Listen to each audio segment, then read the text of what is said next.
मराठीत सांगितलेलं कळत नाही का, इंग्लिशमध्ये सांगू का, हा आर्चीचा सैराटमध्ये गाजलेला डायलॉग. या डायलॉगमध्ये वजन आहे, कारण आर्चीला इंग्रजी भाषा येते.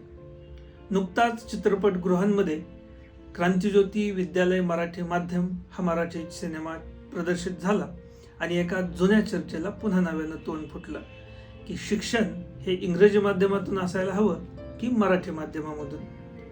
आता खरं तर विषय असा आहे की आपण जेव्हा असं म्हणतो की माझं मराठीवर प्रेम आहे, तेव्हा त्याचा अर्थ असा होत नाही की मी इंग्लिशचा द्वेष करतो.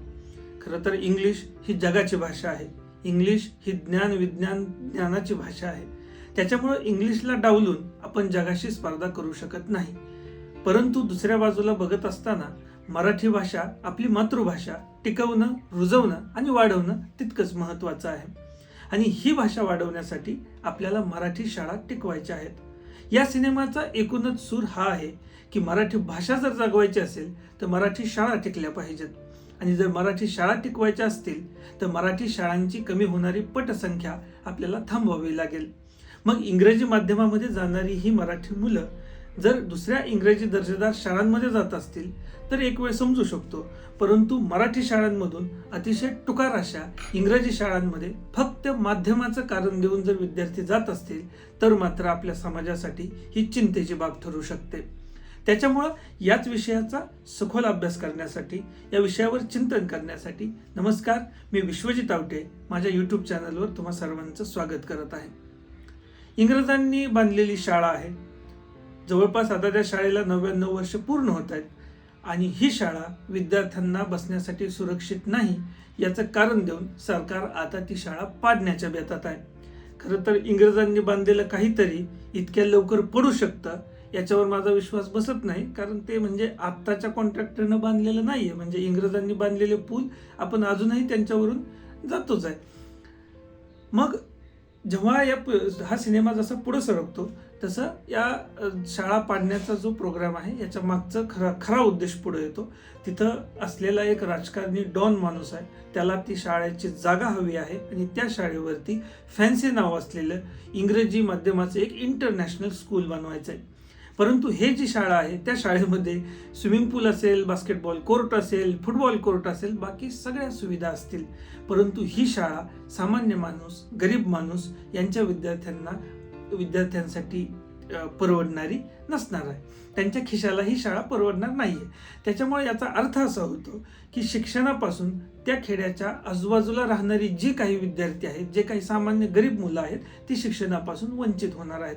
म्हणून या गोष्टीचं गांभीर्य लक्षात आल्यानंतर त्या शाळेचे मुख्याध्यापक शिर्के सर, सचिन खेडेकरांनी ज्यांची भूमिका बजावली आहे, ते जागे होतात आणि त्या शाळेच्या माजी विद्यार्थ्यांना एकत्र करतात आणि ती शाळा वाचवण्यासाठी एक मोठा सामाजिक लढा उभा करतात. आणि हाच लढा जसा जसा पुढे जातो तसं जसं आपल्याला त्या आपल्या मराठी भाषेमधून जेव्हा आपण शिक्षण घेतलं त्या आठवणी, जुन्या आठवणी, नॉस्टॅल्जिक फील व्हायला लागतं, जुन्या आठवणी यायला लागतात. कदाचित जुनी एखादी मैत्रीण आठवू शकते, जुना एखादा मित्र आठवू शकतो, आपण खेळलेले खेळ, आपण खात असलेलो पॅटीस वगैरे अशा सगळ्या छोट्या छोट्या गोष्टी आहेत ज्यांच्या आठवणी आपल्या मनामध्ये खूप भरून असतात. त्या आठवणींना सोबत घेऊन हा सिनेमा पुढे चालत राहतो. परंतु एकूण पाहता सिनेमा बघायला काही हरकत नाही असं मला वाटतं. आणि त्याच्याही पेक्षा महत्त्वाचा मुद्दा असा आहे की सिनेमा उत्कृष्ट आहे की नाही या प्रश्नापेक्षा सिनेमा जो सामाजिक प्रश्न उभा करतो तो प्रश्न सोडवण्यासाठी आपण नेमकं काय करू शकतो याच्यावर मात्र आपण लक्ष द्यायला हवं. सगळेच म्हणत आहेत की भाषा जगली पाहिजे, भाषा वाढवली पाहिजे, भाषा रुजवली पाहिजे. परंतु भाषा नेमकी जगते कशी आणि भाषा नेमकी वाढते कशी याच्याबद्दल कोणालाच अंदाज नाही. मला असं वाटतं की जर कोणतीही भाषा आपल्याला जगवायची असेल तर 3 साधनं आपल्याजवळ असायला हवीत. पहिलं साधन आहे तंत्रज्ञान, दुसरं साधन आहे साहित्य आणि तिसरं साधन आहे बोली. तंत्रज्ञान म्हणजे काय? जर एखाद्या भाषेमध्ये कोणतं तंत्रज्ञान विकसित होत असेल, जन्माला येत असेल, तर त्या भाषेला कोणत्याही प्रमोशनची गरज पडत नाही. म्हणजे त्या भाषेला कुणाच्याही दुसऱ्या दारावर जावं लागत नाही आणि विनवण्या करावं लागत नाहीत की मला आत्मसात करा, मला बोला. उदाहरण घ्यायचं झालं तर आपण जर्मनीचं उदाहरण घेऊ शकतो. जर्मनी हा ऑटोमोबाईल सेक्टरमध्ये अग्रेसर असलेला देश. आज जगाची भाषा इंग्रजी असताना देखील तो हे तंत्रज्ञान स्वतःच्या जर्मन मातृभाषेमध्ये विकसित करतो. आणि जेव्हा ऑटोमोबाईल सेक्टरमध्ये काही करायचं असेल तेव्हा जगाला त्यांच्या दारी जावं लागतं, त्यांच्या मातृभाषेमध्ये त्यांचं तंत्रज्ञान शिकावं लागतं आणि मग काम करावं लागतं. मग आज जर्मनीला जर्मन टिकवण्यासाठी कोणत्याही प्रकारचे विशेष कष्ट घ्यावे लागत नाहीत, कारण जगाला त्यांच्या मातृभाषेची गरज आहे. त्याच्यामुळे मराठी टिकवायची असेल तर मराठीमध्ये तंत्रज्ञान जन्माला येणं खूप गरजेचं आहे. दुसरा मुद्दा आहे साहित्याचा. मराठीला साहित्याची खूप मोठी परंपरा लाभलेली आहे. खरं तर शेक्सपियरचे स्टेटस आपण अभिमानानं ठेवत असतो. शेक्सपियरची पुस्तकं वाचतो, शेक्सपियरची नाटकं आपण बघत असतो, परंतु शेक्सपियरच्याच तोडीचा तुकाराम मात्र आपल्याला पुरेसा माहीत नसतो. शेक्सपियर आपल्याला माहीत झाला कारण शेक्सपियर जगापर्यंत पोहोचवण्याचं काम त्या भाषेतल्या लोकांनी केलं, परंतु आपण तुकाराम जगापर्यंत पोहोचवण्यामध्ये सपशेल फेल झालेलो आहोत. त्याच्यामुळं साहित्य जेव्हा भाषेमध्ये निर्माण होतं ते साहित्य जगापर्यंत पोहोचवण्याचं काम आपलं आहे. अल्केमिस्ट सारख्या पुस्तकाचं उदाहरण जर घेतलं तर ते जगात सर्वाधिक अनुवादित झालेलं पुस्तक जेव्हा जगाच्या कोपऱ्यापर्यंत पोहोचतं तेव्हा फक्त ते पुस्तक जगाच्या कोपऱ्यापर्यंत पोहोचत नाही, तर तो लेखक जगाच्या कोपऱ्यापर्यंत पोहोचतो. त्या लेखकाचं गाव, लेखकाचा देश, लेखक बोलत असलेली भाषा जगापर्यंत पोहोचते. त्याच्यामुळं दर्जेदार साहित्य आपल्या भाषेमध्ये निर्माण होणं गरजेचं आहे. आणि तिसरा मुद्दा आपण जो पाहिला तो आहे की बोलीभाषेचा. आपली भाषा, आपल्या भाषेला बोलण्याची लाज आपल्याला कोणत्याही पद्धतीमध्ये, कोणत्याही वेळी आपल्याला वाटता कामा नये.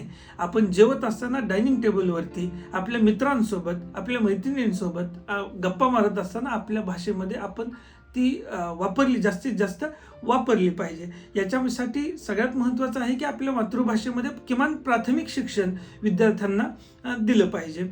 तर शेवटी असं आहे की मराठी भाषेवरती प्रेम करणं याचा अर्थ असा होत नाही की इंग्रजी भाषेचा द्वेष करावा, आणि इंग्रजी भाषा आत्मसात करणं याचाही अर्थ असा होत नाही की मराठी मातृभाषेला सावत्र वागणूक द्यावी. चित्रपट हा ब्लॉकबस्टर आहे. खरं तर चित्रपटातल्या सर्व कलाकारांचे, दिग्दर्शकाचे मनापासून आभार की त्यांनी या सामाजिक प्रश्नावरती आवाज उठवण्यासाठी एक सुंदर असा चित्रपट बनवला. तुम्ही देखील जवळच्या चित्रपटगृहांमध्ये शक्य असेल तर नक्की चित्रपट जाऊन बघा. चित्रपट ब्लॉकबस्टर आहे, तशीच आपली मराठी भाषा देखील ब्लॉकबस्टर व्हायला हवी.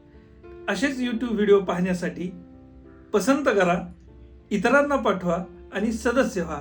मराठीत सांगितलेलं कळत नसेल तर इंग्लिशमध्ये सांगतो. Do like, share and subscribe my channel. Thank you.